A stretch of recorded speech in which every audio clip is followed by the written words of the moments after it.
Starting off in our number 10 spot, we have Death Valley. Coming in hot right off the top, pun intended. With a name like Death Valley, it's gotta be pretty bad, right? Death Valley sits on the California-Nevada border, and it's known of course for its extreme heat. I'm from Regina, Saskatchewan, so I grew up with the exact opposite. This is just a nightmare, one of the hottest places on Earth. The only deserts on the planet that come close to the same level of heat are in the Middle East and Africa. Those are the 3 hottest spots. In July 2018, Death Valley was recorded as the hottest place the Earth has ever seen. For 4 days in a row, the average temperature was as high as 127 degrees Fahrenheit or 52 degrees Celsius. You know, so that I can understand how hot that is. Imagine it's 52 degrees outside, or 127 if you do Fahrenheit. I'm sweating just thinking about Death Valley. In our number 9 spot today, we have Kawah Ijen. Located in Indonesia, this is one of the most remarkable and interesting places on Earth. Firstly, this active volcano emits hot, flammable, sulfurous gases. These gases ignite as they enter the oxygen-rich atmosphere of Earth, and this causes them to burn with a stunning blue flame. Further scientific processes also allows there to be a flow of molten sulfur that also has the same striking blue flame. At night is when you really get quite a show from this coloring, as it quite literally looks like a flow of blue lava. The other incredible thing about this location is that there is a 1 kilometer wide caldera that is filled with turquoise blue water. The water color, while it looks gorgeous, is a result of the extreme acidity as well as a high concentration of dissolved metals. It truly is an astonishing place to look at and really is magnificent. In our number 8 spot today, we have the Devil's Kettle. This area is said to hold one of Minnesota's greatest mysteries. As the Brule River flows through in order to make its way toward Lake Superior, there is a point where it makes an 800-foot drop in 8 miles. Because of this journey through time, waterfalls have been created as the water erodes the rocky terrain. One waterfall in particular is the one we want to talk about today. The stream splits into 2 as it falls over the edge. One of the 2 streams flows exactly how you would think it does, while the other is a little more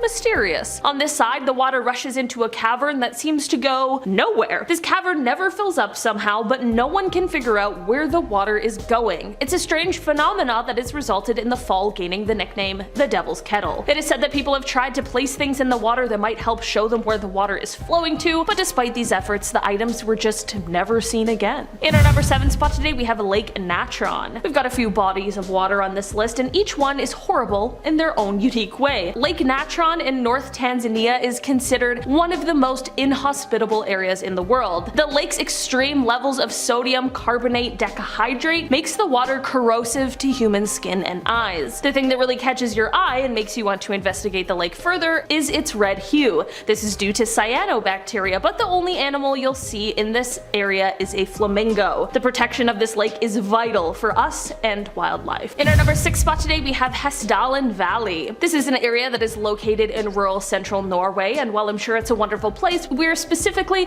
talking today about what is called the Hessdalen lights. These lights are of unknown origin, they appear in both the day and the night, and they sort of just float through the valley. It is said that the time where the lights appeared the most frequently was between the end of 1981 and 1984, with 15 to 20 sightings per week, but that as of 2010, sightings of the lights is only around 10 to 20 times annually. The lights are usually white, yellow, or red, and sometimes they appear for only a few seconds, while other times they'll stick around for over an hour. The weirdest thing to me is that these lights move. Sometimes they move insanely fast, other times they're slowly swaying back and forth, and sometimes they're just hovering there. No one knows where these lights come from, and I'm just gonna say it. Aliens. There are some currently working hypotheses that one day may be able to explain this phenomena, but for now we're just left guessing. But I'm not guessing. I'm convinced it's aliens. In our number 5 spot today, we have lightning. In western Venezuela, right over the Catatumbo River, there are these insane, intense lightning storms, and it's a complete atmospheric phenomenon. This lightning occurs during 140 to 160 nights a year, 9 hours per day, and from 16 to 40 times per minute. That is absolutely insane. That's so much lightning. Another thing that's so fascinating about this lightning is that it is colorful and it doesn't produce any thunder. The lightning does change its frequency up from time to time, and at one point it stopped for a few weeks, and people thought that maybe it was going to have been exhausted forever, but that changed when the lightning came back, putting it right back on our list of mysteries that we just can't quite figure out. Many people have studied this lightning, trying to figure out how exactly it has been created and what makes this phenomena what it is, but we just aren't yet quite sure. In our number 4 spot today, we have the boiling river. River. It is pretty common knowledge that the Amazon is home to the longest river in the world, but there is another river found in the Amazon rainforest that is equally as astonishing, but for a different reason. The Boiling River got its name for being exactly that, as it is a river that is near a boiling point at all times. The water temperature reaches up to 93 degrees Celsius, which is just shy of the boiling point, and the steam coming off of the surface of the water is an obvious warning to all living creatures that it is absolutely unswimmable. You could, however, poach an egg in this river, although that is probably not the recommended cooking method. There is still debate around the source of heat for this river, but as of right now it is believed to be entirely natural and geothermal. Since the river is not near any active volcanoes or geothermal vents, however, it is quite an anomaly. There are of course more local legends that state the river is a place of power, and that the Mother of the Waters is responsible for the creation of this incredible and strange river, but either way, just don't swim in the river, and everything will be fine. In our number 3 spot today we have the Darvaza gas crater. This one is so cool to me, I will talk about it anytime I get the chance. The Darvaza gas crater has been nicknamed the door to hell, and for a pretty good reason. The crater is located in Darvaza, Turkmenistan, and serves as a popular destination for tourists to go and see. The crater is the aftermath of a natural gas field that collapsed into a cavern. The field was being drilled into because it was thought to be a substantial oil site, but quickly after they discovered its natural gas pocket, it ended up collapsing. It is said that the fire was lit by geologists who wanted to prevent the spread of methane gas. It looks so cool, but one of the craziest things about it is that it has been burning since 1971. The scientists originally predicted that it would burn for a few weeks, but it's been 50 years. The crater is 69 meters or 226 feet in diameter and is 30 meters or 98 feet deep. One random but kind of creepy fact about the crater is that camel spiders flock to it in the evening because of its light and warmth, but they often end up falling in to their death. In our number 2 spot today we have Lake Vostok. Lake Vostok is one of the Earth's lost worlds, despite it being the world's 6th largest lake by volume, and that is because it is a subglacial lake that has been covered in a thick layer of ice for millions and millions of years. Because of this thick layer of ice, there is little to no sunlight that is able to reach the water, but despite this and the freezing cold temperature, it is believed that this lake is the home to many undiscovered species. It is extremely difficult to search this water because of the ice, and scientists thankfully don't want to contaminate the water with things like antifreeze, so for now the lake and all it has to offer is going to stay unknown and unexplored. In our number 1 spot today we have northern Patagonia. This is one of the most interesting and wildest landscapes in the entire world, and most definitely in Chile alone. Northern Patagonia is home to one of the largest ice fields that is outside of the polar regions. When we combine the temperate rainforests, hot springs, and huge glaciers, it can get a bit dicey in terms of exploration and mapping. Northern Patagonia is by far the most rugged and remote place in the country, but it is said to be absolutely breathtaking. It is full of unclimbed mountains, clear rivers, and turquoise lakes, but exploring it is very much a test on humans. As much as it would be amazing to see everything it has to offer, this one is most definitely not for the average tourist. 10, which is dirty thunderstorms. Okay, these things aren't called dirty because they're a bit rude. Now, this thing might look like a portal to hell, but it's actually formed when electrical charges are generated inside a volcanic plume. Rock, ash and ice particles collide and build up static electricity. And if enough static electricity builds up, it comes crashing down and you end up with pictures like the one behind me. Pretty mental. Lightning and volcanoes are a great way to start off this video, but now it's time for our number 9, which is the Christmas Island crabs. Once a day, every year, something very special happens on Christmas Island in the Indian Ocean. No, I'm not talking about Christmas, I'm talking about the red crab migration. Every single year, about 43 million of these migrate across the island to lay their eggs in the ocean. Now, this was all very well and good until humans came along and built their homes and roads in the way, and now they've had to build special crab bridges for all the crabs to walk over. Why did the Christmas Island crab cross the road? To lay its eggs for the next generation.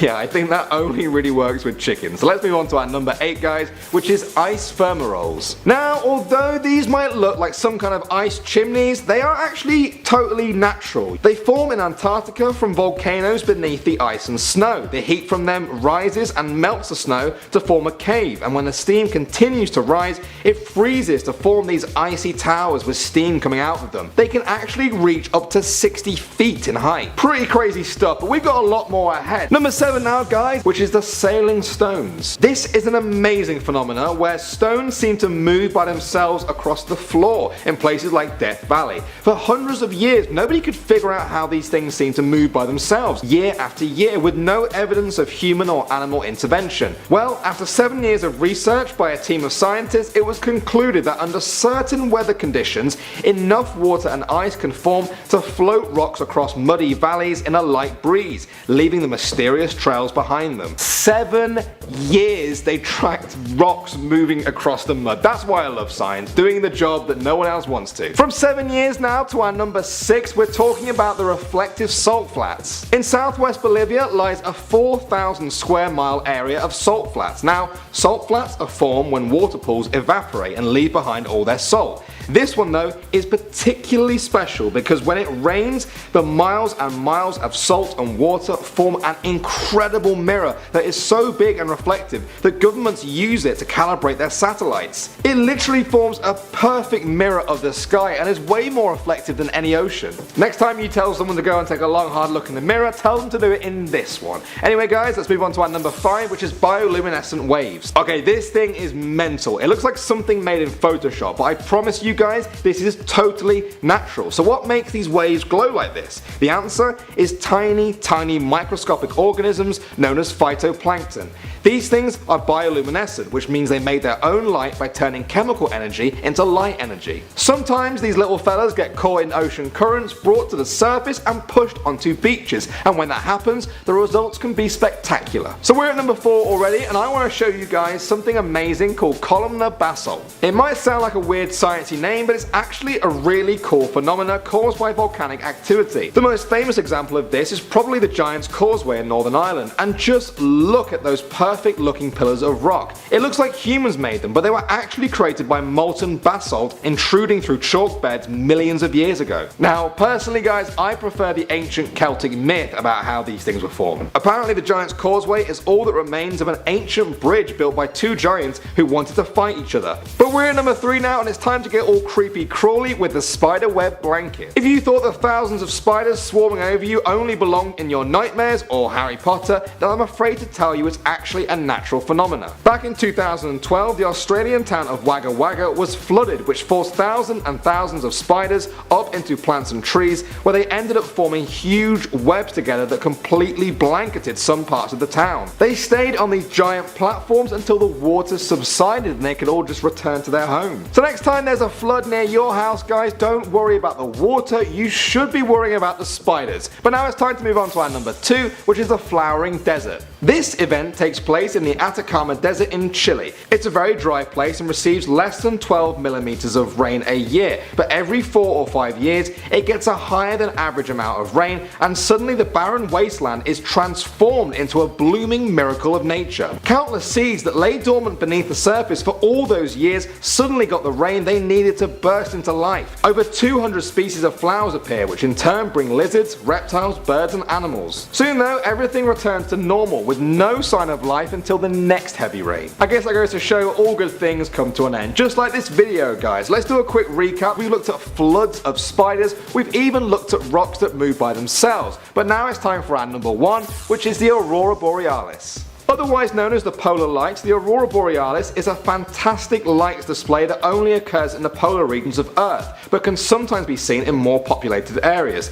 They are caused when electrically charged particles from solar wind accelerate along the Earth's magnetic field and collide with gas atoms, causing this spectacular spectacle of light. If you're from Scandinavia, Northern Canada, or even Scotland, you might be able to see this, so go out and look and check it out if you can and tell me about it, because I'm jealous. Starting off this list in our number 10 spot, we have Tristan da Cunha. Tristan is a group of volcanic islands that is located in the South Atlantic Oceans, and it is actually the most remote inhabited archipelago in the world. These islands are around 2,787 kilometers off the coast of Cape Town, 2,437 kilometers from St. Helena, and 4,002 kilometers off of the coast of the Falkland Islands. The population is around 258 people, and they do speak English, but they have also invented their their own dialects, with words that are reflective of their various places of origin, which is super cool. Tristan is a British overseas territory with its own constitution, and its capital is named Edinburgh of the Seven Seas. To get to Tristan, you're going to have to fly to Cape Town at a time where you can jump on one of the few boats that travel to Tristan in a year. This doesn't seem so bad, but just remember that the boat trip is going to take you about 5 or 6 days to get there, so you might want to take a couple extra weeks vacation if this is your post-pandemic vacation. In our number 9 spot today we have the Pitcairn Island. Pitcairn Island is one of the group of 4 islands that make up the Pitcairn Islands. This specific one is the only one of the 4 that is actually inhabited, with a population of 56. All of the residents descend from a group of sailors who committed mutiny on the HMS Bounty in 1789 and the few Tahitian captives they had with them. This island is located in the Pacific Ocean, close to the middle between New Zealand and Peru. This island is open for tourist visits and is said to feature some stunning scenery, but it's not necessarily the easiest place to get to, although as their tourism industry grows, it does get easier. First, you have to get to Tahiti, so if you already live there or live close, you're already one step ahead of the rest of us. Then you have to take a local flight to Mangariva, which only happens about once a week. From there you'll have to take a boat to Rikatia, and from there you used to have to take a boat called Claymore II, which used to only depart once every 3 months, but luckily it's a bit easier now since 2019. The government has been operating the MS Silver Supporter, which sets sail every week. Tourists will stay at what are called homestays, as it is such a great way for visitors to get a feel of the local environment as well as providing income for the residents of the island. Before I dive into this one, guys, please don't forget to hit the thumbs up button if you're enjoying the video so far. In our number 8 spot today we have Macquarie Island. Okay, this island is cool. Macquarie is located in the southwest Pacific Ocean between New Zealand and Antarctica. The only human inhabitants of this island are the scientists who work at the research base on the island, so depending on the time of year, there's around 20 to 40 people here. But here's where things get really cool. During the breeding season, this island is home to the entire world population of white-chested penguins. That means that there could be around 2 million penguins on the island at one time, greatly outnumbering the humans there. This island has had quite a tumultuous ecological history after the onset of European visits in 1810. The island's fur seals, elephant seals, and penguin populations began to decline since they were being killed for fur and blubber, and of course there was the introduction of rodents from the boats, cats to keep the rodents from eating the human food stores, and rabbits which were brought to breed for food, which threw the entire island ecology totally off balance. It wasn't until very recently that efforts began to restore a more natural ecological balance to the island, and as of 2014, the island was officially declared pest-free after 7 years of strong conservation efforts. This was actually the largest successful island pest eradication program up until that date, which is certainly something to celebrate. Humans caused a major problem, and while it took much too long to fix, I guess the bright side is that it happened at some point. In our number 7 spot today we have Omeaucan. Omeaucan is located in Russia, and if you've heard of it before, there's a chance it might be because it is known as the coldest inhabited place on Earth. This town has a population of around 500 residents who live in an average temperature of around -40 degrees Celsius, although in the summertime the temperature does get to around 0 degrees. The ground is covered in permafrost, which of course makes growing crops an impossibility, so the main source of food is meat and fish. Due to the temperature here, living of course has to look a little different. It's too cold for plumbing pipes, so restrooms are usually outhouses, engines freeze easily, so cars are usually running continuously, and during the shortest days the residents live in darkness for 21 hours a day. Getting to this small town can take quite some time as well. If you're coming from Moscow, you'll have to take a flight to one of the closest towns, which are both still over 900 kilometers away. The road from these cities that leads to the town is called the Road of Bones, which is extremely ominous sounding and probably a road that should not be traveled alone. In our number 6 spot today we have Easter Island. Okay, so most of us have heard of Easter Island before,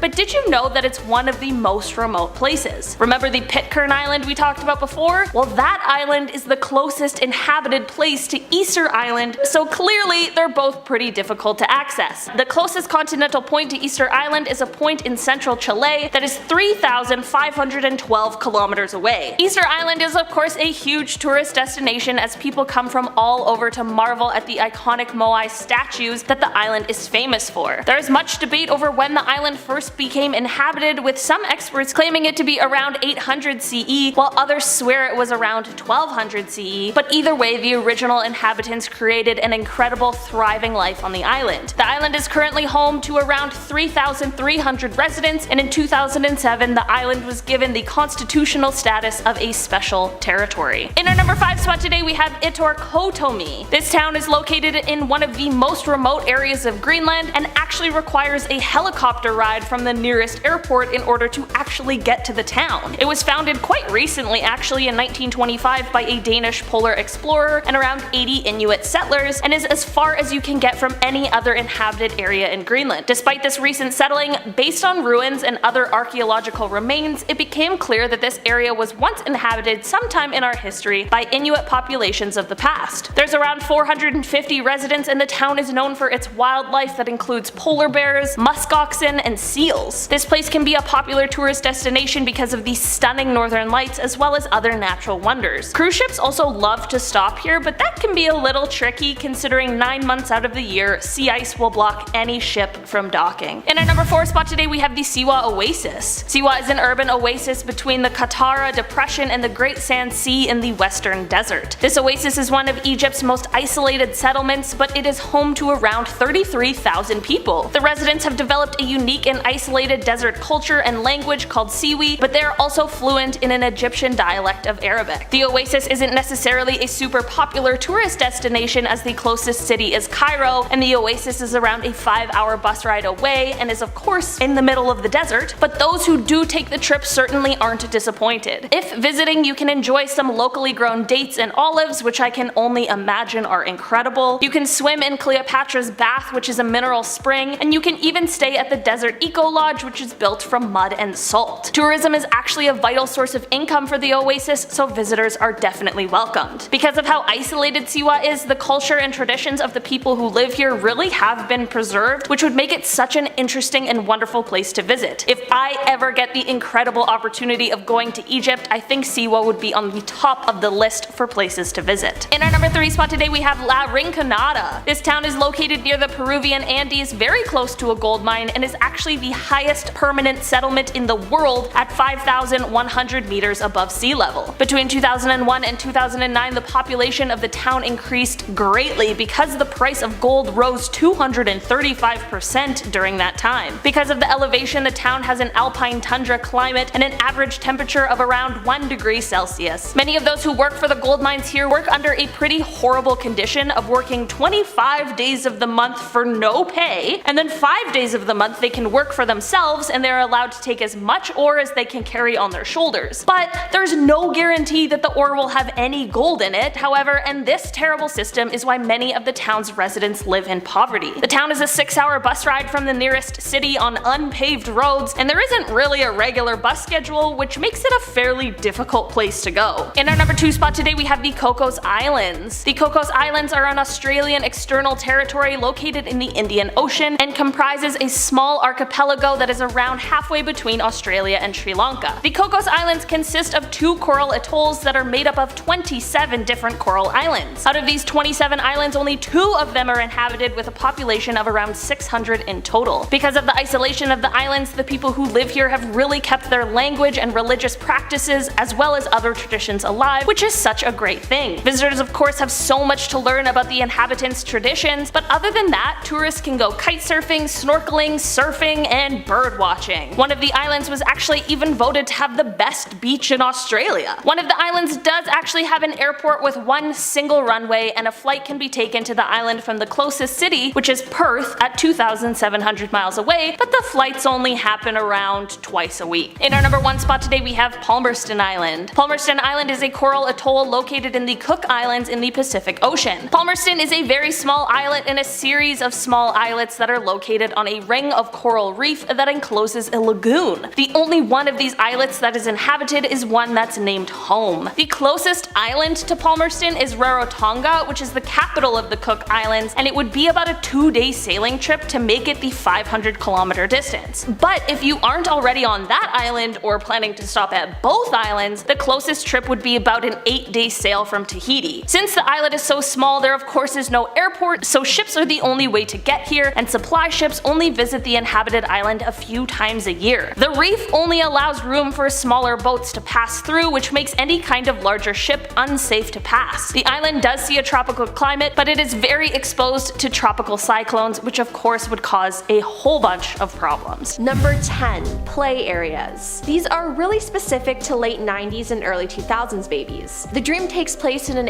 area that's like a kid's play area. There can be bright colors, toys, and wall art. What most stands out though is the animatronics, animals, and trees with faces that can talk. The best comparison I can think of is to what you can find at Great Wolf Lodge. It's very strange, but it's your subconscious going back into your mind and warping memories you had as a child. It's creepy and nostalgic all in one, but just know you're not alone in dreaming these things. Number 9. Grass hills. It's common to dream about being outside with big winding hills that are neon green and a bright blue sky. It's so bright and nice, it's almost unsettling. It can be compared to where the Teletubbies live and almost cartoon looking. Another good example is the landscape home screen from Windows. You know which one I'm talking about. It doesn't quite make sense physically how the hills got there and how they're structured, but there's a sense of familiarness to it. This dream can represent your fear of new responsibilities. You are letting others determine where you go or decide on your goals, and you want to explore and experiment. An example of this type of dream is, I was wandering in my backyard and I was chasing a butterfly. As I looked away from a moment, I realized that I was on a hill and all I could see out were more and more hills. When I looked back at the butterfly, it was gone, and I was alone in this space I couldn't escape from. Number 8. An empty water park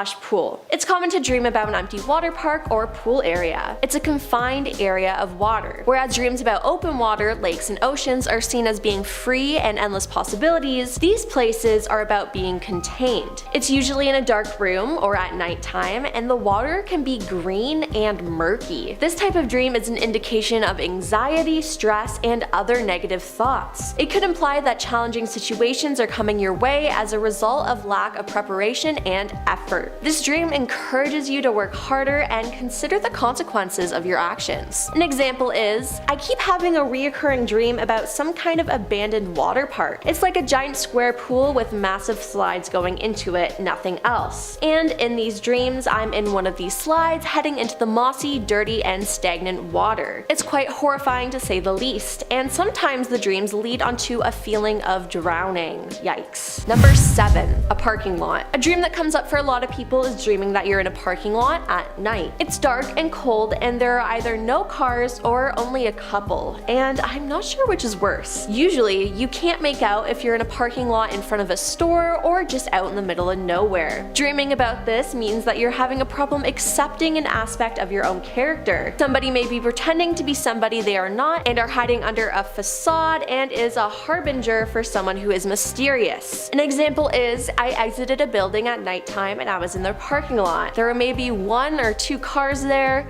no one was around, and it made me feel weird. I kept looking around because I felt like someone was watching me and I couldn't shake the feeling. Number 6. An empty hospital. Everyone has had those empty hospital dreams, right? It's dark, the lights are flickering, and most importantly, you're alone. The dream of seeing a deserted and empty hospital has a more personal meaning though. It can mean that you have to stop putting all your hopes into others and pursue your desires. Your goal is usually only about yourself, so you are often the only one who is interested in achieving it. So you have to take the initiative and fight for what you want. An example is, I've been having dreams of different rooms inside an abandoned asylum I've never been to. I dream of different people in there. Sometimes they're chasing after me, sometimes they're lovely and we talk. One time I was in the World War hiding from invading soldiers and they wanted to make me fight for their side. Another time it was me and my 2 friends I used to live with running towards this huge tree as a swarm of people were trying to get us. Number 5.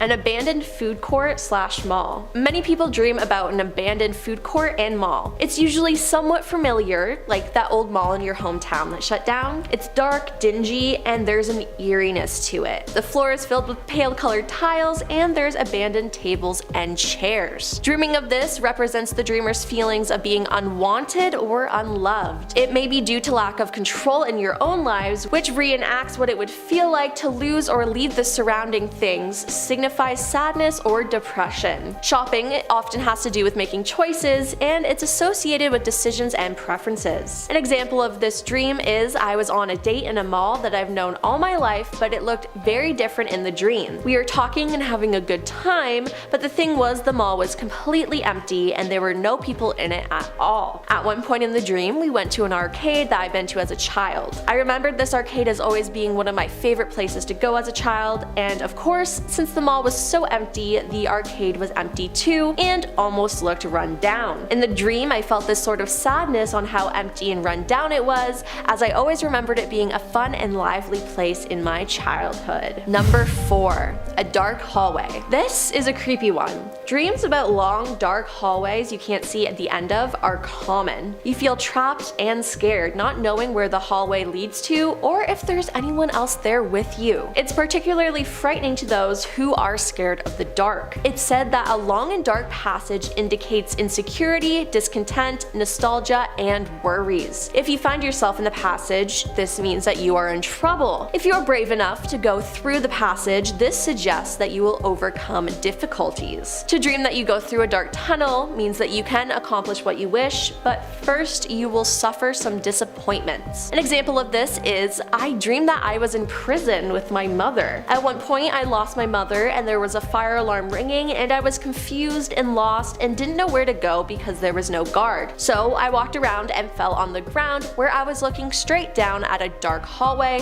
but couldn't move a limb. I was completely paralyzed, and as I was looking down the hallway I saw two entities that were an in-between of dog and human. They pointed at me and started going towards me and I tried to scream, but my mouth was paralyzed too. Number 3. Waiting in a waiting room. Many people dream of waiting in a waiting room. It could be full of people or empty. It follows with a feeling of doom and there's a yellow tinge to everything. A lot of people don't know what they're waiting for or what the waiting room is for. It could be for a doctor's office, a bank, a work meeting. The possibilities are endless. Waiting can be boring and frustrating, but a dream where you are forced to wait can actually suggest that you need to slow down in a situation where you are too busy to notice that you are unfulfilled. In the dream, it can feel eerie and that you want to leave, but it's telling you to do the opposite in your real life. An example is, basically, there was this laptop said to transfer your consciousness out of your body into some waiting room. It would be for 2 hours, but that crawled along for me. You were transported to this waiting room with other subjects, but couldn't communicate or leave the room. If you tried, a tall, lanky stick creature would follow you and make screeching noises and chase you until you were transported back into the waiting room. The thing was fast, man. I think I got to a point where I was tired of waiting and I could hear it rambling outside in the dark halls. Number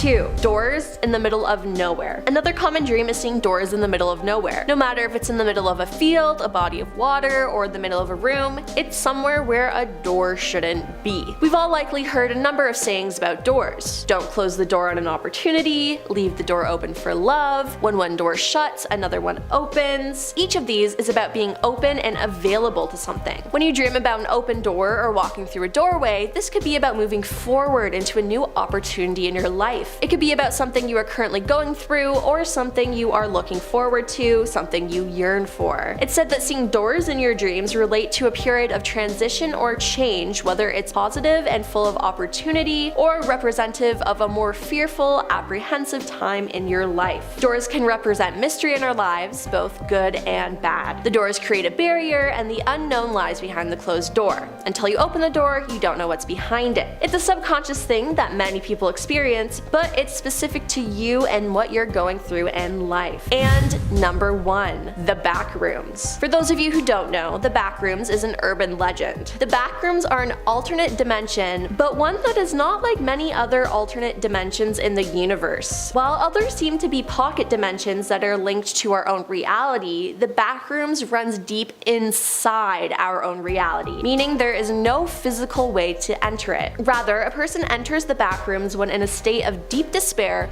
or during sleep. Ending up in the back rooms is said to be the fate of those who accidentally no-clip through reality and into another dimension. It's described as an endless maze of randomly generated office rooms and other environments. It's characterized by the smell of moist carpet, walls with a monochromatic tone of yellow, and buzzing fluorescent lights. Some may reach the back rooms accidentally on their first attempt, while it may take others requires hundreds or even thousands of attempts. It's also said that a solitary creature roams the back rooms. It only appears in certain dreams and the person never sees it. They simply hear its cries and immediately turn and run in the opposite direction. These places are weird and scary, and if you're not prepared to enter the back rooms, people tend to try to wake up from this as fast as they can. Starting off this list, at our number 10 spot we have the Yellowstone Hot Spring. Yellowstone is known for its immense natural beauty, and one of the main attractions are its hot springs. Despite being attractive, however, these guys are not made for life to thrive. They are near the boiling point of water, and they are also acidic enough to dissolve nails. Definitely not the hot tub I want to be diving in, but despite this extreme environment, there are some microbes that absolutely thrive there. This teeny tiny form of life is sometimes responsible for giving the springs these super vivid, otherworldly colors. It is said that the most famous of all of the microbes in Yellowstone is a heat-loving bacteria called Thermus aquaticus, which apparently makes an enzyme that researchers use in genetic labs to make copies of DNA. Other life forms found include microbes that have the ability to eat hydrogen, and at the hot springs there was even a recent discovery of a completely new phylum of bacteria that can photosynthesize. In our number 9 spot today we have Centralia, Pennsylvania. This door to hell is located in Pennsylvania underneath the cracked asphalt of one town's streets. Under these streets is an underground coal mine fire that was first set ablaze in 1962, and it just may continue burning for another couple hundred years, or maybe forever if it really is the entrance to hell like they say. It is unknown exactly how the fire was started, which is the topic of many arguments, but it quickly burned through all of the old networks of shafts and tunnels. After the fire started, sinkholes began to appear all over, and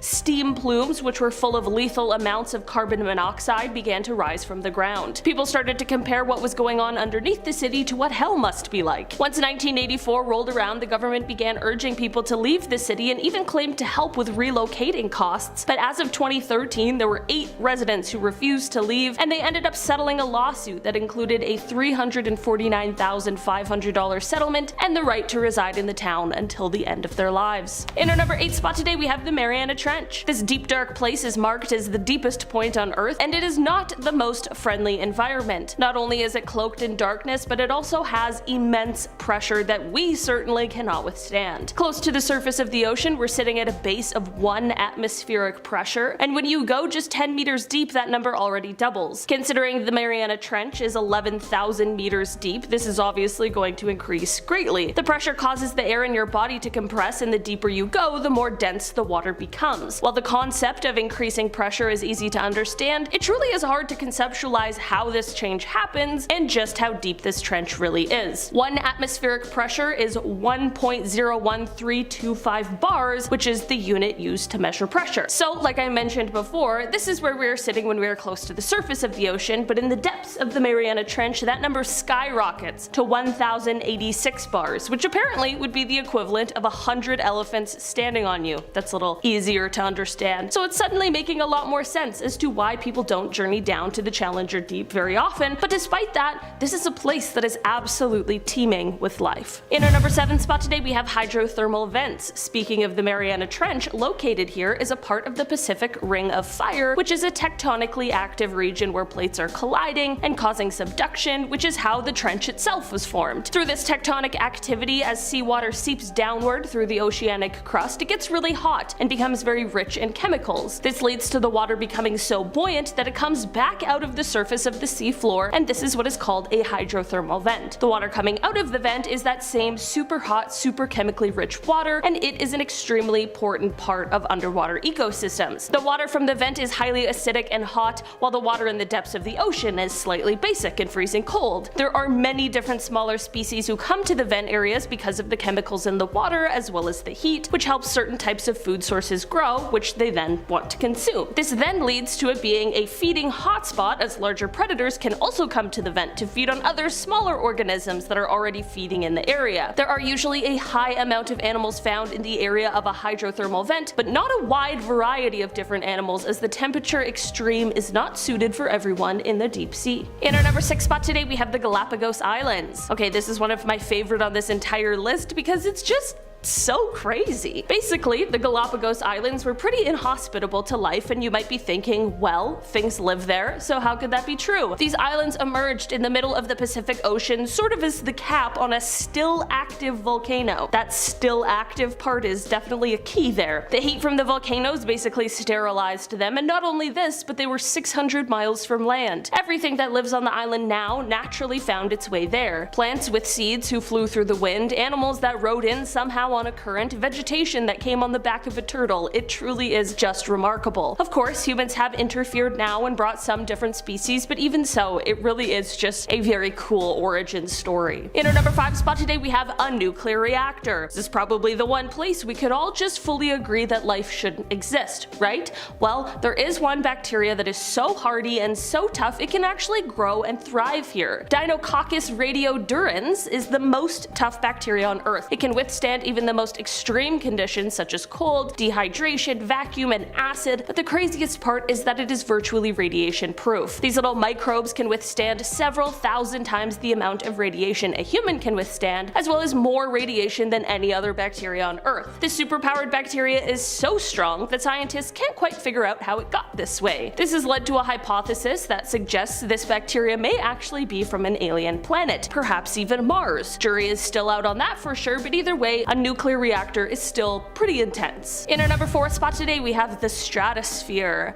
Yep, I really mean the stratosphere. This is the layer of the atmosphere of the Earth that sits about 6 miles above the ground. Deserts, such as the Sahara, are known for their massive dust storms that move millions of tons of soil each year, and there are tons and tons of microbes that move with them. Researchers have been able to collect microbes in the dust at altitudes of over 11 miles high. There are bacteria, there are fungi, there are viruses, there is stuff that you don't even want to know about there. This is all to say that even that high in the atmosphere, you could still get a cough. In our number 3 spot today, we have Lake Vostok. Many of us have heard of Atlantis, but have you heard of Lake Vostok? This lake is located in Antarctica, and it is so huge it is one of the largest lakes in the entire world. The lake not only has a large surface area, but it's also quite deep, which only adds to the volume of this lake. It's the lakiest lake out there, and here's the thing about it. It is covered by ice, and not just any ice, but the East Antarctic ice sheet, which is just the largest ice sheet in the world. This subglacial lake has ice so thick that we really don't know a lot about what lies beneath it, and this ice has been there for millions of years. But when the first samples of the actual lake water were taken, it became apparent that there may be species in this lake we know absolutely nothing about. So basically, it's just a lake that's been sealed for millions of years, and it's freezing cold, and life really does exist there. In our number 2 spot today, we have the Danakil Depression. The Danakil Depression is part of the Afar Triangle in Ethiopia, and it is a geological depression that came about as a result of Africa and Asia moving apart. The divergence of 3 tectonic plates caused rifting and volcanic activity. This place is the hottest place on Earth in terms of average year-round temperatures, and it is also one of the lowest places on Earth at 100 meters below sea level. There are active volcanoes in the area, there are salt springs, sulfur springs, and it only gets about 4 to 8 inches of rain every year. What I'm saying is that the place is stunning and has an incredibly rich geological history, but it isn't very hospitable. Despite that, there are people who call this place home. The Afar people have called this area home for many years, and of course that poses the question of how. Well, the biggest industry in the Danakil Depression is salt, and many of the people who live here will mine salt with their hands and then take a 2-day camel journey into the next town to sell it. The people who live here also have to deal with an average temperature of 35 degrees Celsius, but sometimes it can get as hot as 50 degrees Celsius. Somehow they have overcome the odds and the obstacles and managed to thrive in this extreme environment, and it is said that this was made possible over the centuries by their ability to adapt to need less food and water than other humans. Honestly, it's one of the most remarkable things I've ever heard. In our number 1 spot today, we have La Rinconada. This town is located near the Peruvian Andes, very close to a gold mine, and is actually the highest permanent settlement in the world at 5,100 meters above sea level. Between 2001 and 2009, the population of the town increased greatly because the price of gold rose 235% during that time. Because of the elevation, the town has an alpine tundra winter climate and an average temperature of around 1 degree Celsius. The city has no running water or sewage, and the population of people who live here are working themselves to the bone in extremely dangerous mercury-filled mines. They're also working under some pretty horrible conditions where they work 25 days of the month for no pay, and then 5 days of the month they can work for themselves, and they're allowed to take as much ore as they can carry on their shoulders. There's no guarantee that the ore will have any gold in it, however, and this terrible system is why many of the town's residents live in poverty. The town is a 6-hour bus ride from the nearest city on unpaved roads, and there isn't really a regular bus schedule, which makes it a fairly difficult place to get to. Number 10.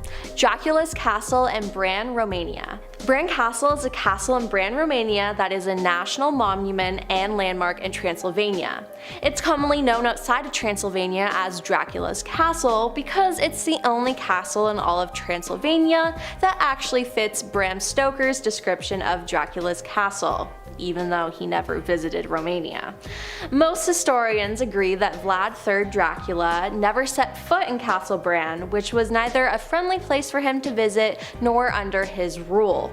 Nonetheless, this castle is still creepy. The castle has 57 rooms and, of course, a secret passage. While being beautiful during the day, the castle takes on a whole other look at night. In the villages near Bran, there is a belief in the existence of evil spirits called ghosts or strigoi. Until half a century ago, it was believed that there existed certain living people who were leading a normal life during the day, but during their sleep at midnight, their souls left their bodies and haunted the village, tormenting people in their sleep. So yeah, I'd stay away from this castle at midnight. Number 9. Savitri Bai Puel Hostel in Chandigarh, India. This is a hostel where spirits have been seen by students.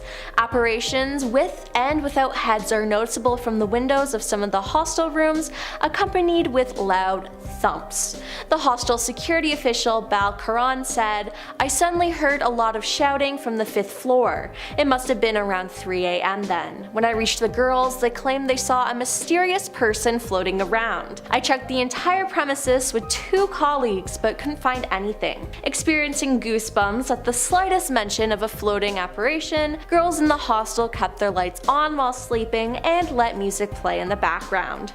A student said, "This is not someone's imagination. More than 10 of us have seen the ghost. Don't dismiss this as mere superstition." Number 8. Lizzie Borden House in Fall River, Massachusetts. The Lizzie Borden house is notorious for being the home of Lizzie Borden and her family, and it is the location of the 1892 unsolved double murder of Lizzie's father and stepmother, Andrew and Abby Borden. At about 11:15 a.m., Lizzie discovered her father dead, repeatedly struck in the head with a sharp instrument. Upstairs, his wife's body was found, even more brutally mutilated. No weapon was found, though an axe found in the basement was suspected. Lizzie was arrested and tried for both murders in June 1893, but was acquitted, giving the circumstantial evidence. You can now take tours of the house, or even stay the night. While some guests do not witness anything, many regularly claim to experience strange things throughout the house. This includes strange odors, voices, objects moving on their own, feeling touched at night, and footsteps. This house is considered one of the most haunted houses in the United States. Number 7. Island of the Dolls near Mexico City, Mexico. Island of the Dolls is a small island just south of Mexico City where hundreds of dolls hang from the trees. Legend has it that a young girl mysteriously drowned in the river. Her doll was found and hung from the tree in tribute. But not long after, it was believed the doll was possessed by the girl, so the man who originally found her, Julian, kept bringing more and more dolls in an attempt to please her spirit. After 50 years of collecting dolls and hanging them on the island, Julian was found dead, drowned in the same spot where the girl did. Many people on the island believe that Julian has joined the other spirits on the island. After his death in 2001, it had become a tourist attraction where visitors bring more dolls, some mutilated and hanging from trees. The island has become very famous and has even been featured in many articles and TV shows including Ghost Adventures and Lore, and was also featured on BuzzFeed Unsolved. Local legend says that the dolls move their head and arms and even open their eyes. Plain old dolls can be creepy, but a whole bunch of them on an island? I'm out. Number 6. The Stanley Hotel in Estes Park, Colorado. The Stanley Hotel is an 140-room hotel about 5 miles from the entrance to Rocky Mountain National Park. It was built by Freeland Oscar Stanley and opened on July 4, 1909. The Stanley Hotel inspired the Overlook Hotel in Stephen King's 1977 best-selling novel The Shining. In the years following the publication of The Shining, the Stanley Hotel gained a reputation as a setting for paranormal activity. It has hosted numerous paranormal investigators and appeared in shows such as Ghost Hunters and Ghost Adventures. Stanley died in 1940, but many believe his presence can still be seen and felt at the hotel, mainly at the bar and in the billiard room. The ghost of his wife Flora has a habit for tinkering around the hotel's piano, according to multiple accounts. The 4th floor is the most haunted, with guests hearing children's laughter in the hall with no one to be found. Down the hall in room 407, multiple guests have reported being tucked into bed by some invisible force, and others have felt someone sit on the foot of their bed only to find nothing there. In room 428, some have seen the vision of a cowboy looming over their bed as they slept or standing in the corner. There's also been a photo captured of a spirit on the main staircase of the hotel. This hotel inspired a horror movie, so it's a big nope from me. Number 5. The Paris Catacombs in France. In the 18th century, amidst a public health crisis relating to the city's cemeteries, authorities decided to relocate the cemetery's remains to an abandoned quarry. This effort created the meticulous arranged Paris Catacombs lined with bones that holds the remains of more than 6 million people. As one visits the catacombs, a sign above reads, "Arrête, c'est ici l'empire de la mort," which means stop, this is the empire of death. The catacombs of Paris became a curiosity for more privileged French, and an early visitor was the Count of Aristos during 1787. Public visits began after its renovation and the 1814 to 1815 war. First visits were allowed only a few times a year with permission of an authorized mines inspector, but later more frequently and permitted by any mine overseer. Over the years, it was open monthly, weekly, and eventually daily. The idea of this was smart, but going to visit it and seeing all those bones from dead people, that makes me uneasy. Number 4.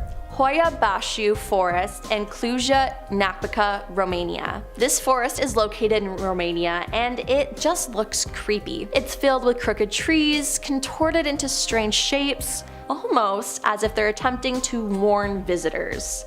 It's known as the Bermuda Triangle of Transylvania, and there have been many reports of UFO sightings, ghost encounters, and unexplainable illness. There are many legends and stories about this forest, perhaps the creepiest being about a young girl who disappeared, only to emerge 5 years later with no recollection of what happened. Like, what? The Hoia Baciu Forest has been featured in paranormal documentary TV shows from Ghost Adventures to Destination Truth and a Swedish series. Let it be known that you will never find me taking a stroll in this forest. Number 3. Bell Witch Caves in Adams, Tennessee. The Bell Witch Cave is near where the Bell Farm once stood and is approximately 490 feet long. This cave has been associated with the Bell family, where they were haunted by an entity now known as the Bell Witch. According to the legend, from 1817 to 1821, the family and the local area came under attack by a mostly invisible entity that was able to speak, affect physical environment, and shapeshift. Some accounts record the spirit also to have been clairvoyant and capable of crossing long distances with superhuman speed and or of being in more than one place at a time. The Bell Witch Cave has been associated with the spirit of Kate Batts, who allegedly haunted the Bell family as she was believed to be cheated by them in a land purchase. In the particular legend in which the cave is featured, young Betsy Bell and some of her friends had gone to explore the cave. While they were there, one of the boys crawled into a hole and became stuck. A voice cried out, "I'll get him out." The boy felt hands grasping his feet, and he was pulled out of the hole. The supposed entity, still invisible, then gave the young explorers a lecture on reckless cave exploring. Many believe that when the witch departed the family, she fled to the sanctuary of this cave. Number 2. The Conjuring House in Harrisville, Rhode Island. Originally called the Arnold Estate, this house came filled with horrors. In January 1971, the Perrin family, Roger, Carolyn, and their 5 daughters, Andrea, Nancy, Christine, Cindy, and April, moved into a farmhouse. Not long after moving in, the family reportedly experienced all manners of paranormal activities, from apparitions to physical attacks by unseen hands. The most frequent apparition was that of a woman with a broken neck who came to be popularized as Bathsheba Sherman. Paranormal investigators Ed and Lorraine Warren inserted themselves into the family's alleged experiences, making the case famous via their lectures and eventually the Conjuring film. The Perron family claimed that the paranormal experiences went on for almost 10 years until the family had to abandon the house in 1980. Today, you can do tours of the house where guests report being touched and hearing voices, including one that will often warn guests to get out of the basement if there is a malvoyant spirit around. And number 1. Queen Mary in Long Beach, California. Queen Mary is a retired British ocean liner that sailed from 1936 to 1967. She sailed to the port of Long Beach, California, where she was permanently docked. The city of Long Beach bought the ship to serve as a tourist attraction featuring restaurants, a museum, and a hotel, but claims were made that the ship was haunted. There are resident spirits, including Jackie, the little girl who haunts the first-class pool, John Petter, who was crushed by a watertight door, Senior Second Officer William Eric Stark, who accidentally drank cleaning fluid instead of gin, and the cook, who was baked alive by his own kitchen staff during World War II. But arguably, the most notorious location on the ship for paranormal activity is stateroom B340. Reports claim that someone was knocking on a door in the middle of the night, bathroom lights turning on by themselves, the sink faucet turning on and off on its own, and unexplained bathroom doors shutting. Some guests have reported the covers of their bed being pulled off while asleep and waking to see a dark figure standing at the foot of the bed. Even the hotel's maids started complaining about the experience and were scared. The room was closed for guests for many years due to all of this, and all I can say is no way. Starting off this list in our number 10 spot, we have Alert! Just wanted to say Alert! Alert is a small settlement located on the northern tip of Ellesmere Island in Nunavut, Canada. It is considered one of the northernmost settlements in the world and is also one of the most inhospitable environments on the planet. The area is characterized by extremely low temperatures, harsh winds, and long periods of darkness during the winter months. Despite these challenges, people still live in Alert. The settlement was established in 1950 as a weather station and military outpost during the Cold War. Since then, it has remained an important monitoring station for climate change and military activities in the Arctic region. The population of Alert fluctuates depending on the season, but there are typically around 50 people who live and work there. The residents are mostly military personnel, scientists, and support staff who work at the station. They face numerous challenges such as limited supplies, extreme isolation, and the constant threat of polar bear encounters. Despite these challenges, the people who live in Alert are proud of their unique community and the important work that they do. They have developed a strong sense of camaraderie and resilience that is necessary for survival in such an extreme environment. In our number 9 spot today, we have the Danakil Depression. We are going from one extreme to the other. The Danakil Depression is a part of the Afar Triangle in Ethiopia and is a geological depression that came about as a result of Africa and Asia moving apart. The divergence of 3 tectonic plates caused rifting and volcanic activity. This place is the hottest place on Earth in terms of average year-round temperatures, and it is also one of the lowest places on Earth at 100 meters below sea level. There are active volcanoes in the area, there are salt springs, sulfur springs, and it only gets about 4 to 8 inches of rain every year. What I'm saying is that this place is stunning and has an incredibly rich geological history, but it also fully looks like it could be from another planet. This otherworldly landscape and quite inhospitable environment is the home to the Afar people. Somehow they have overcome the odds and the obstacles and managed to thrive in this extreme environment, and it is said that this was made possible over the centuries by their ability to adapt to need less food and water than other humans. Honestly, it's one of the most remarkable things I've ever heard. The Danakil Depression is a popular destination for adventurous travelers who are seeking an experience that is truly out of this world. Visitors can explore the area on foot or by camel, taking in the breathtaking views of the alien-like landscape. Despite the harsh conditions, the area is also home to to a number of fascinating animals and plants that have also adapted to this very unique environment. In our number 8 spot today, we have Kabwe. Located in Zambia, this place has been described as the world's most toxic town. The toxins in this town are due to the previous century of mining and smelting, which led to generations being exposed to unbelievable amounts of toxins and a mass lead poisoning. The plants closed in 1994, but at that point, the damage had already been done. The population of 220,000 people that still live here are still exposed to lead in the dust and soil that is 10 times the US safety limit, but they stay out of necessity. At this point in time, the World Bank is now conducting a $65 million remediation project, and while that is great news, unfortunately, nothing can be done for all of the people who had to deal with this for the last century and a half. In our number 7 spot today, we have Omeokon. This place is located in Russia, and if you've heard of it before, there's a chance it might be because it is known as the coldest inhabited place on Earth. This town has a population of around 500 residents who live in an average temperature of around -40 degrees Celsius, although in the summertime the temperature does get to around 0. The ground is covered in permafrost, which of course makes growing crops an impossibility, so the main source of food is meat and fish. Due to the temperature here, living of course has to look a little different. It's too cold for plumbing pipes, so restrooms are usually outhouses, engines freeze easily, so cars are usually running continuously, and during the shortest days, the residents live in darkness for 21 hours a day. Getting to this small town can take you quite some time as well. If you're coming from Moscow, I don't know why you would be, if you're coming from Moscow, you'll have to take a flight to one of the closest towns, which are both still over 900 kilometers away. The road from these cities that leads to the town is called the Road of Bones, which is extremely ominous sounding, and probably a road that should not be traveled alone,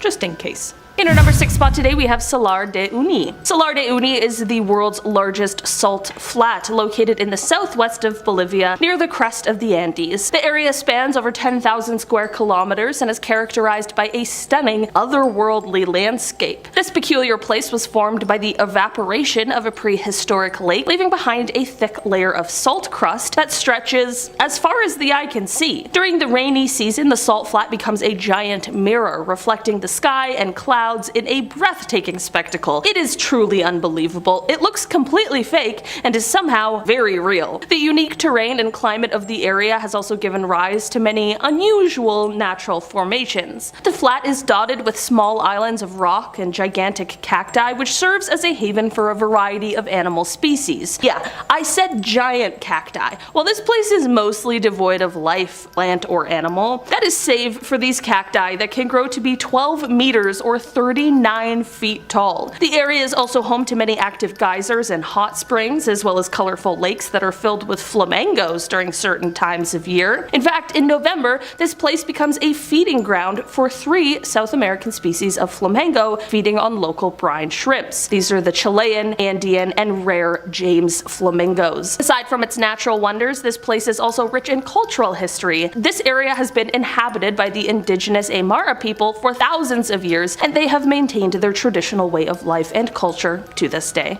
In our number 5 spot today, we have Itorkotomi. This town is located in one of the most remote areas of Greenland and actually requires a helicopter ride from the nearest airport in order to actually get to the town. It was founded quite recently, actually, in 1925 by a Danish polar explorer and around 80 Inuit settlers, and it is about as far as you can get from any other inhabited area in Greenland. Despite this recent settling based on ruins and other archaeological remains, it became clear that this area was once inhabited sometime in our history by Inuit populations of the past. There's around 450 residents, and the town is known for its wildlife that includes polar bears, musk oxen, and seals. This place can be a popular tourist destination because of the stunning northern lights, as well as other natural wonders. Cruise ships also love to stop here, but that can be a little tricky considering 9 months out of the year, sea ice will block any ship from docking. In our number 4 spot today, we have La Rinconada. This town is located near the Peruvian Andes, very very close to a gold mine. It is actually the highest permanent settlement in the world at 5,100 meters above sea level. Between 2001 and 2009, the population of this town increased greatly because the price of gold rose 235% during that time. Because of the elevation, the town has an alpine tundra climate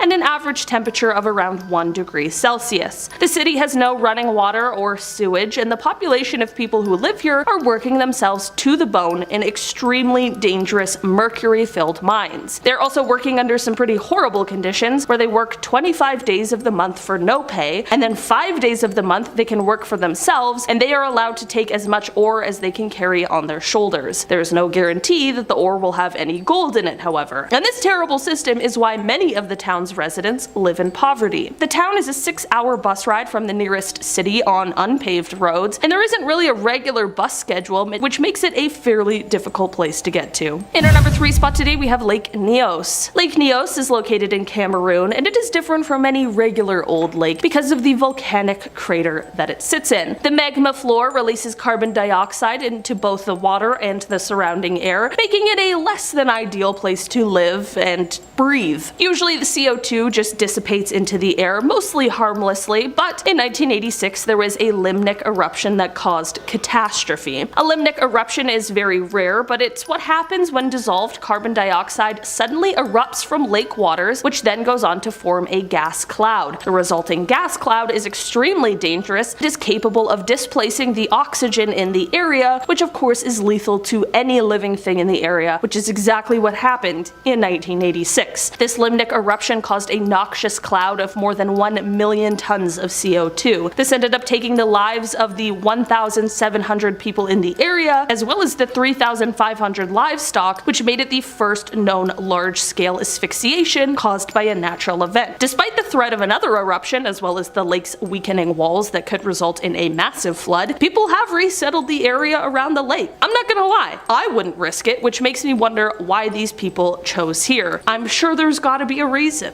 In our number 2 spot today, we have La Oroya. Located in Peru, this town has a population of 30,000 people, despite the metal smelter contamination that has been seen since 1922. The smelter closed in 2009 after the company that ran it declared bankruptcy, but here's how that happened in the first place. The American-owned company ran out of money because they had to fund the environmental cleanup and the anti-pollution measures. Seems like maybe they should have chosen a different path. Seems like it didn't pay off to pollute someone else's air. I guess that they forgot that there's consequences for actions. It still remains as one of the most polluted areas in the entire world, and the toxic metals have gone on to infect the water, the soil, and the air. While it is completely unsafe to live there, people still do, and sadly, they suffer the extreme adverse effects of it. In our number 1 spot today, we have Zabul. The city is located in Iran, and it is an absolute hotspot for dust storms. The summer season is where the worst of it is seen, with what is known as the quote 120-day winds. This is when dust and other matter absolutely bombards the city, which is due to the disappearance of the wetlands, as well as the extremely high temperatures seen in the region. These dust storms aren't just inconvenient, they're actually very dangerous for those who live in the area. So much so that every year officials hand out thousands of air pollution masks to help prevent the damage that these storms can cause to the lungs. In 2016, the city was named as the most polluted city in the world by the World Health Organization, and a study in 2017 even found that the damage from breathing this air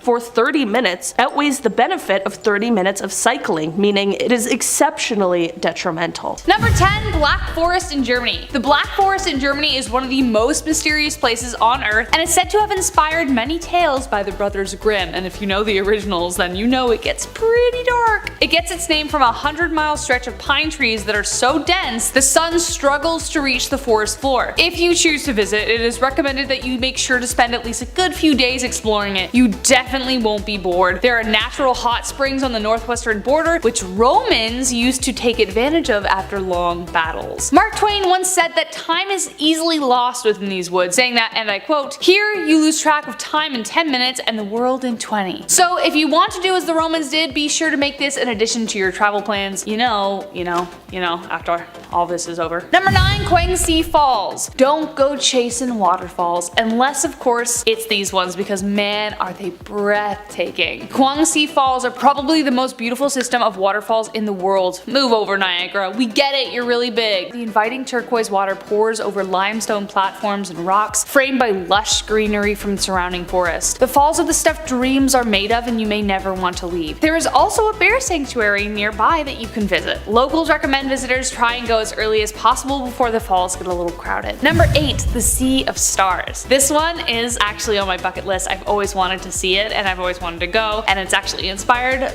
something I'm writing in a book. So cute little fun fact. We all know the Maldives to be a stunning retreat for any couple seeking a romantic honeymoon. The Sea of Stars is one such reason people go, and I can imagine before anyone knew the science behind it, it must have been seen as a kind of beautiful magic. Let's be honest, science is magic in so many ways. So yeah, imagine having just had dinner and going for a long walk on the beach only to have beautiful blue stars tickle your toes. Well, not stars exactly, but a specific kind of bioluminescent plankton. Stress caused by the movement of the sea and waves leads the plankton to emit light like fireflies. It's one of the rarest events on Earth and can't really be predicted, but Vadho Island in Ra Atoll is the most well-known island where you can see this, so keep an eye out. Number 7. The Chapel de Saint-Michel de Aguilé. Not to be confused with Mont Saint-Michel, this is one of the most spectacular chapels ever built. Perhaps not for its ordnance, but mostly because of where they decided to put it. It looks like the architect was in some kind of contest that involved building chapels in impossible places. The rock formation it sits on looks like a needle, hence the name, which translates to Saint Michael on a needle. Though of course there are taller places in the world, this is one of the most mysterious and sacred. It used to be a volcano and rises 279 feet with 268 steps leading to the chapel. Beautiful fresco murals and stained glass await you inside the chapel and is often used as a place of meditation and prayer. The thing that most strikes me about this place is imagining how they would have even constructed it. There's not much room up there for I don't know, an ancient scaffold or something, but apparently the views were worth it, so they figured it out. Kinda like the pyramids. Number 6. The Son Doon Cave, Vietnam. Son Doon is the largest cave in the world and was discovered in 1991 by a man named Ho Con. The cave was created anywhere between 2 to 5 million years ago by the river that runs through it. The ceiling eventually collapsed, which left fantastic skylights. It is more than 200 meters wide, 150 meters high, 9 kilometers long. You could potentially fit an entire city inside. There's even mini forests. Several treks into the cave have given us tremendous insights into the overall mapping of the cave, and the images are spectacular. It looks like a cave you would find in the middle of the earth, you know, that Jules Verne story. Anyways, if you are a passionate splunker, then I highly recommend checking this place out if you can. But bring friends, you know. Number 5. Mount Roraima. This mountain seriously looks like the perfect battleground for an epic duel face-off between gods. At least that's what I pictured. Mount Roraima sits on the border of Venezuela, Guyana, and Brazil. The mountain's semi-flat surface is a result of heavy rainfall all year round. The rain also causes random spectacular waterfalls. Of course, the mountain was known by locals, but Walter Raleigh made his discovery of it in 1596 while he was trying to find the legendary city of El Dorado, but he was unable to climb it. The easiest way up the mountain is by climbing a natural staircase forest trail on the Venezuelan side, but once you get up there, get ready to give your breath away if it wasn't already taken by the trek. The views from the top are absolutely stunning and you feel as if you are floating on a mountain in the sky. Number 4. Lake Hillier, Australia. Pink!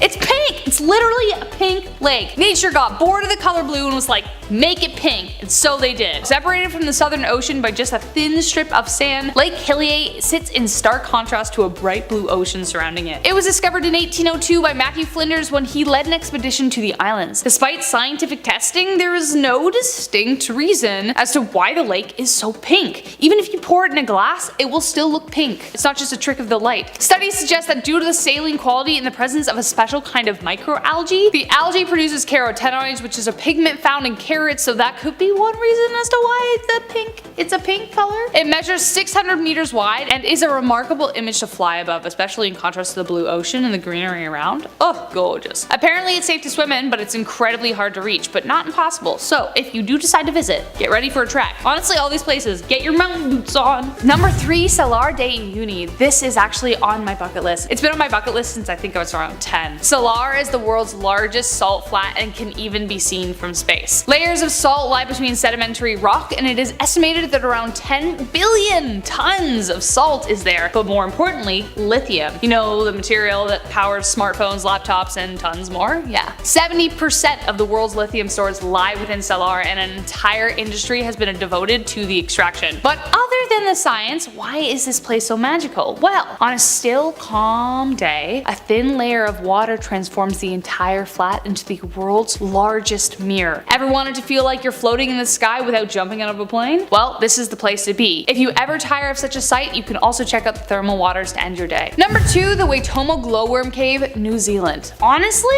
New Zealand should just be on this list as, like, you know it exists, but so many otherworldly places exist in New Zealand. No wonder Lord of the Rings and Narnia filmed there. It truly looks like no other place on Earth. But the Waitomo Glowworm Cave is something you have to visit at least once in your life. Another one on my list. We talked about the Sea of Stars. This is the Cave of Wonders, filled with bioluminescent glowworms called Arachnocampa luminosa, along with albino ants and giant crickets. It honestly looks like a cave that belongs in James Cameron's Avatar. There are a variety of ways you can explore the caves, either by raft or boat rides. It's definitely on my list. Number 1, Huacachina, Peru. Upon approaching this place, you may think it's a mirage created by the heat of the desert that surrounds it, but I assure you it's real. Huacachina, Peru is literally an oasis in the middle of the desert, equipped with nightclubs, restaurants, hotels to boot. It's about 5 hours away from Lima or 15 minutes away from Ica. Besides being famous as the only oasis in a desert, people come here from all over to sandboard. The oasis formed thanks to an underground current that allowed vegetation like palm trees, carob trees, and eucalyptus to grow. But local lore says that the water formed from the tears of a maiden in Takara who lost her true love, an Inca warrior. Then one night, another warrior passed, and fearing being observed, she threw herself into the lake that she had made. She waited there for hours until he passed, and when he finally did, she couldn't leave the lake and had instead transformed into a mermaid. Legend says that every full moon, the woman emerges to cry over her true love once again, filling the lake. Starting off this list in our number 10 spot, we have Tsingy National Park. Tsingy National Park is located on the western edge of Madagascar, but today I want to talk about the two large geographical features in the park, which are Big Tsingy and Little Tsingy. Tsingy can be translated into English as roughly where one cannot walk barefoot, and when you see this place, you'll realize this name makes a lot of sense. These rock formations are plateaus that have had deep ruts cut into them by groundwater, which has left them totally unable to be walked on or through. This whole area is incredibly fascinating and is the home to many endemic species because of its unusual geomorphology. Some of these species are found only within extremely small areas within the Tsingys because the summit, slope, and base of one limestone needle will all form entirely different ecosystems, which is truly just unbelievable. The Tsingys are a perfect example of what happens when humans just leave a place alone and let nature and the earth just exist. It would be an amazing place to go and explore, but because of the nature of the limestone needles, we just can't. And that truly is probably for the best. In our number 9 spot today, we have Lake Vostok. Before I dive into this one, guys, please don't forget to hit the thumbs up button if you're enjoying the video. It really helps us out, and I appreciate it. Many of us have heard of Atlantis, but have you heard of Lake Vostok? Okay, there's probably no underwater city, so maybe that was an exaggeration, but it's still really cool. This lake is located in Antarctica, and it is so huge. It's one of the largest lakes in the entire world. The lake not only has a large surface area, but it's also really deep, which only adds to the volume of the lake. So here's the thing about it though. It is covered by ice, and not just any ice, but by the East Antarctic ice sheet, which is just the largest ice sheet in the world. This subglacial lake has ice so thick that we don't know a lot about what lies beneath it, and the ice has been there for millions of years. When the first samples of the actual lake water were taken, it did become very apparent that there may be many species in the lake that we know absolutely nothing about. This is like the most lakey lake out there, and it could be hiding who knows how many secrets. In our number 8 spot today, we have the Star Mountains of Papua New Guinea. This massive mountain range is located in Papua New Guinea, and although we of course know about it, much of the area remains completely untouched by humans. This area is thought to be one of the wettest places on the earth, as it sees more than 10,000 millimeters of rain every year. At that point, you wonder why they're still measuring in millimeters, but hey, I'm not a weatherman. Due to the rain and just how torrential the downpour is, there isn't a spot in the entire range that can house a weather station. There was an attempt made to explore the range in 1959 by a man named Jan Sneap, who wanted to try and map out the area, and it was slightly successful, but not without struggle. During the expedition they had 2 helicopters, but due to the altitudes, one of them ended up crashing and they were forced to rely on their own manpower from then on. While this of course would suggest that humans have at some point visited the mountain range, as I previously mentioned, there are most definitely areas that remain unvisited by humans, and it's probably for the best if we just leave it that way. In our number 7 spot today we have Death Road. North Youngest Road has the nickname Death Road, and honestly when you just look at it, you can totally understand why. This 69-kilometer road is full of hairpin turns, and of course it's on the side of a mountain. Not to mention the fog, landslides, and the waterfalls. It was so dangerous that until 1994, there were at least 300 drivers a year who were getting killed on this road. This road connects the Amazon rainforest to the capital city, so it was happening often that salespeople would cram into trucks or buses filled with their woods and crops in order to try and sell them.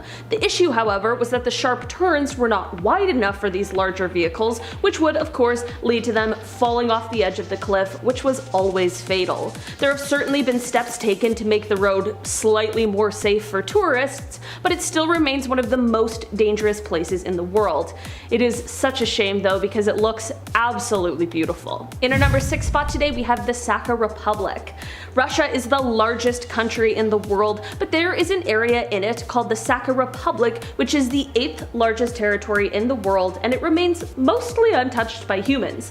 Like, this area is so large, it's only slightly smaller than India. The majority of this territory is above the Arctic Circle, making it basically like a desert, except for exactly the opposite. It's the freezing cold kind. There is so little of a population in this area that if all the residents were spread out, there would be more than a square mile in between each person. But here's the thing, you can't really live in most of this region.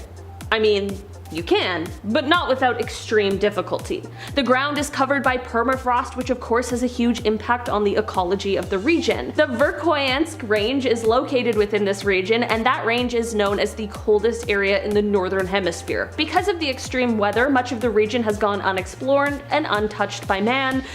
And honestly, I can completely understand why. Would you want to go there? In our number 5 spot today, we have the Siwa Oasis. Siwa is an urban oasis between the Qattara Depression and the Great Sand Sea in the Western Desert. This oasis is one of Egypt's most isolated settlements, but it is the home to around 33,000 people. The residents have developed a unique and isolated desert culture and language called Siwi, but they are also fluent in the Egyptian dialect of Arabic. The oasis isn't necessarily a super popular tourist destination, as the closest city is Cairo, and the oasis is around a 5-hour bus ride away and is of course in the middle of the desert, but those who do take the trip certainly aren't disappointed. If visiting, you can enjoy some locally grown dates and olives, which I can only imagine are incredible. You can swim in Cleopatra's Bath, which is a mineral spring, and you can even stay at the Desert Eco Lodge, which is built from mud and salt. Tourism is actually a vital source of income for the oasis, so visitors are welcomed. Because of how isolated Siwa is, the culture and the traditions of the people who live here really have been preserved, which would make it such an interesting and wonderful place to visit. If I ever get the incredible opportunity of going to Egypt, I think Siwa would be on the top of my list for places to visit. In our number 4 spot today, we have Itorkotamim.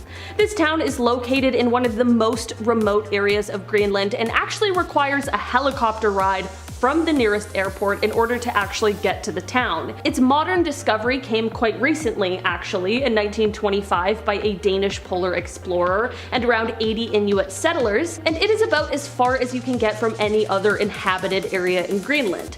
Despite this recent settling, based on ruins and other archaeological remains, it became clear that this area was once inhabited sometime in our history by Inuit populations of the past. There's around 450 residents now, and the town is known for its wildlife that includes polar bears, musk oxen, and seals. This place can be a popular tourist destination because of the stunning northern lights as well as all of the other natural wonders.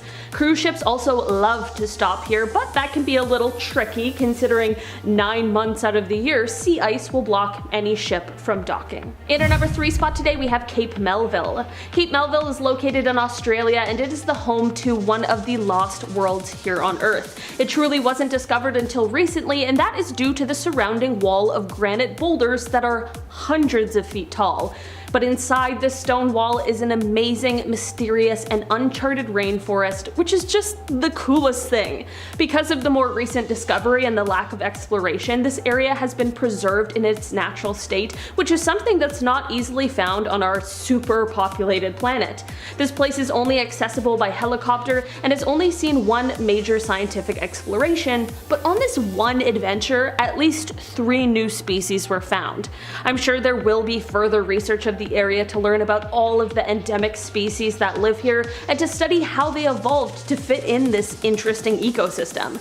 The Earth really is just so cool. In our number 2 spot today we have the Son Doong Cave. This cave is located in Vietnam and it is the largest cave in the world. The name means the river mountain cave and it was created somewhere between 2 to 5 million years ago from river water eroding away the limestone. In some areas of the cave the ceiling collapsed, which has created these insanely cool skylights. These areas have allowed many plants and trees to grow, and it has definitely increased the vegetation in a cave. The cave is around 9 kilometers long and it is the home to the tallest known stalagmites in the world, with these mineral deposits getting up to around 70 meters tall. There was a plan to install a cable car through the cave to create a tourist attraction, but thankfully those plans were cancelled due to the potential harm that it would cause the environment, which I personally think most of us can agree was for the best. In our number 1 spot today we have Mount Bosavi. This mountain is located in the Southern Highlands province of Papua New Guinea, but it is actually the collapsed cone of an extinct volcano. I didn't know that volcanoes could be extinct. This volcano actually collapsed to create a crater that is around 4 kilometers wide and 1 kilometer deep. There isn't a ton that is known about this area, but in 2009 an international team of scientists went down there on an expedition that was entirely filmed by the BBC Natural History Unit. It is believed that this crater was created around 200,000 years ago, and during the crew's time researching the area, there were 40 new species that were uncovered as the crater has its very own fascinating, isolated ecosystem.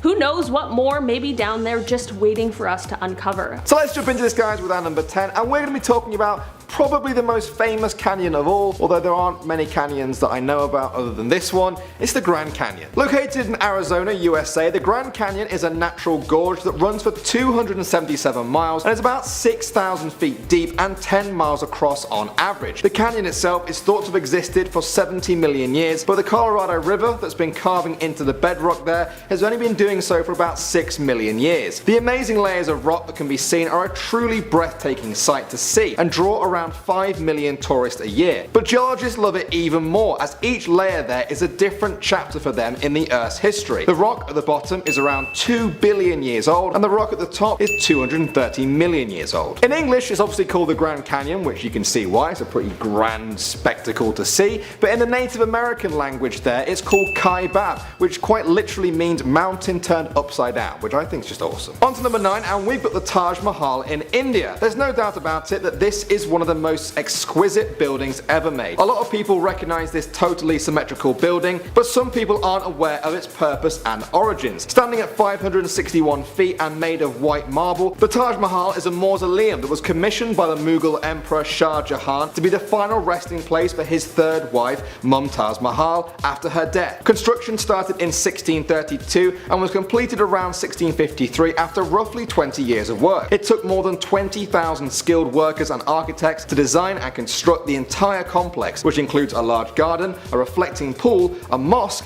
and other mausoleums. I've always wanted to go to India and visit the Taj Mahal myself. Have any of you guys watching this already been? Do any of you guys want to go in the future? Do you want to go with me?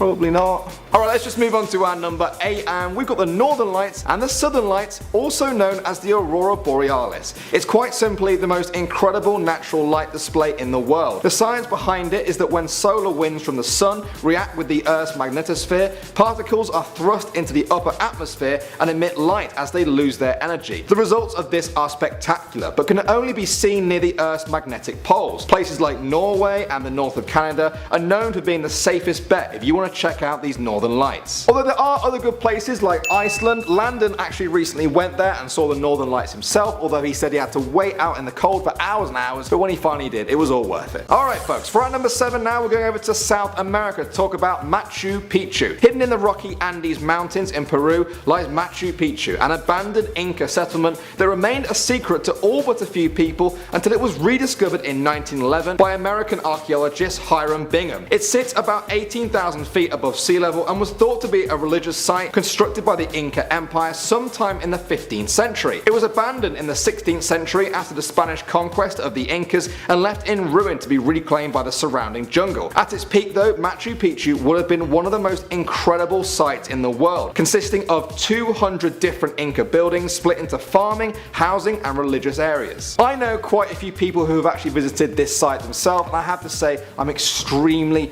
jealous. I tend to love anything that's about history or mystery or beautiful landscapes, and if you want all three of those, you can't really beat Machu Picchu. Coming in at number 6, we've got Mount Everest, also known in Nepal and Tibet as Sagar Math or Chomolungma respectively. Mount Everest is Earth's highest mountain. It continues to captivate scientists and tourists all over the world, especially climbers, many of whom see climbing Everest as the literal pinnacle of their careers. Its peak is 29,029 feet above sea level, and it was formed about 60 million years ago when the Indian landmass collided with Asia. Although humans love Mount Everest, it doesn't seem to love humans. Temperatures there can reach as cold as -60 degrees with winds of 200 miles an hour. It was reported in January 2016 that the total death toll for Everest climbers has reached 275 people. Sometimes guys, the most beautiful things in the world can also be the most deadly. It's this strange attraction that humans have to the things that can hurt us the most.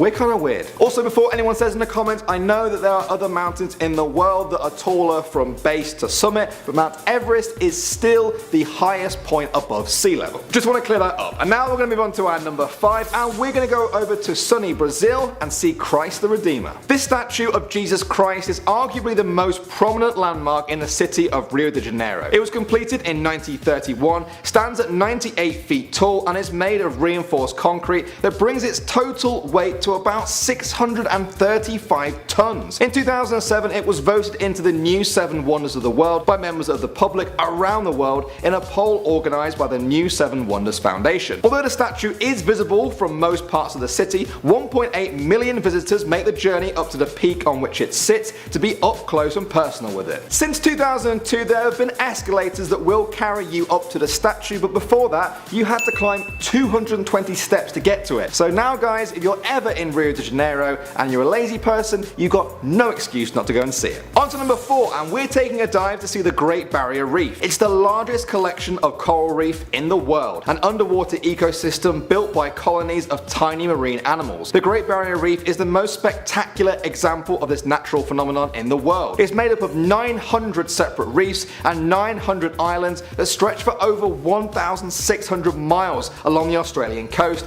and the whole thing is quite literally alive. It's the world's largest structure of living entities, and it's so big that it can actually be seen from space. Although the reef itself is made up of billions of tiny coral polyps, it's home to an astounding amount of other species as well, including 1,500 species of fish, 134 species of sharks and rays, as well as 30 species of marine mammals, who all depend on its existence for their survival. Before I made this video for you guys, I found out that you can actually visit the Great Barrier Reef on Google Maps. I was just sitting there scrolling along, exploring the reef with all the fish. It's crazy because there's actually some roads near my home back in England that haven't been put on Google Maps yet. So what's that all about? Coming in at number 3 now, we've got the Hagia Sophia in Istanbul, Turkey. The name means holy wisdom, and it's no surprise as this building has been revered as an important religious site for almost 1500 years. It first served as an Orthodox cathedral and then was converted into a Catholic one and then became an Islamic mosque for almost 500 years from 1453 to 1931. It's now a museum and still attracts over 3.5 million visitors every year, with people who just stand in awe of its majestic mosaic covered walls and dome, which rises over 180 feet off the ground, supported by immense arches that have somehow resisted the area's earthquakes for over 1,000 years. In previous years it's always been left out of the top 7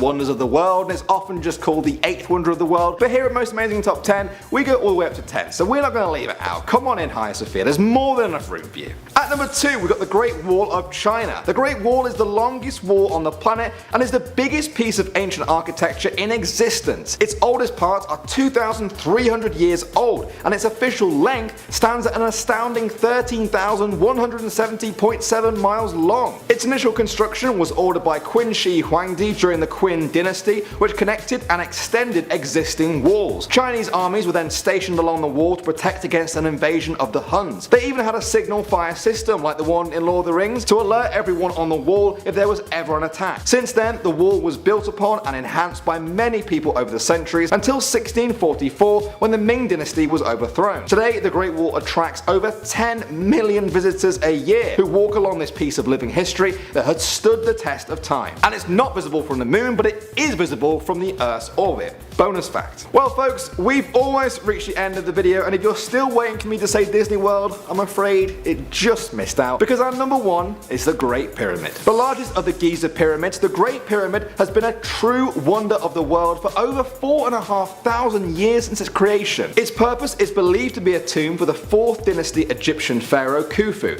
It took 20 years to make, and the numbers alone are simply staggering. Roughly 2.3 million stone blocks were used in its construction, each weighing between 2 to 30 tons. The precision involved in its design, construction and dimensions still baffle historians to this day. It was the tallest building in the world for 3,800 years, and the area it takes up is impressive too. You could fit 10 football fields inside of it. I was always taught growing up that it was created by slaves, but apparently recent evidence has shown that that isn't true and that it was actually made by a skilled workforce which at its peak would have numbered 40,000 people all building that pyramid. Crazy. It probably involved a lot of back-breaking work, but if they could see the results today, I'm sure they'd be pretty proud of it, especially if they knew it made the number 1 spot in our video. Just saying.